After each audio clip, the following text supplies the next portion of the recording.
S'il semble avoir changé de proie en ce milieu d'automne, le frelon asiatique reste la bête noire de Guy Tonneau, apiculteur amateur de Paulincove. Tout ce qui est non, c'est tous les frelons asiatiques.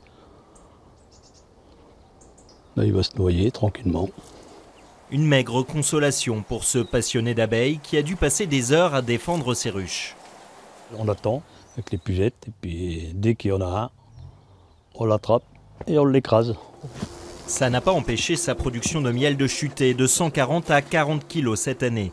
Et si le frelon n'en est peut-être pas le seul responsable, il reste redoutable. Ils se mettent en stationnaire devant les ruches et puis quand ils sortent des ruches, ils les attrapent et ils les tuent. Ils les amènent dans leur nid pour nourrir les larves. Vous voyez, il est là-bas, là, tout en haut. Le nid responsable des malheurs de Guy a probablement été trouvé fin octobre chez des voisins à 300 mètres de son domicile.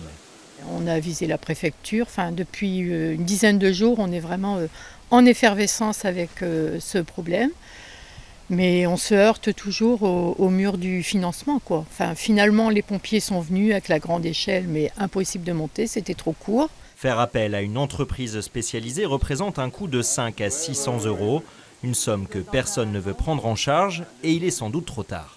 Donc on risque d'avoir peut-être une dizaine de nids autour. Dans le bois autour. C'est vrai que ça va vite. Ça va être un peu exponentiel comme problème. Ça fait peur. Hein. Ouais. Voilà. Les frelons déjà fécondés ont quitté le nid pour s'abriter du froid et revenir en nombre au printemps prochain.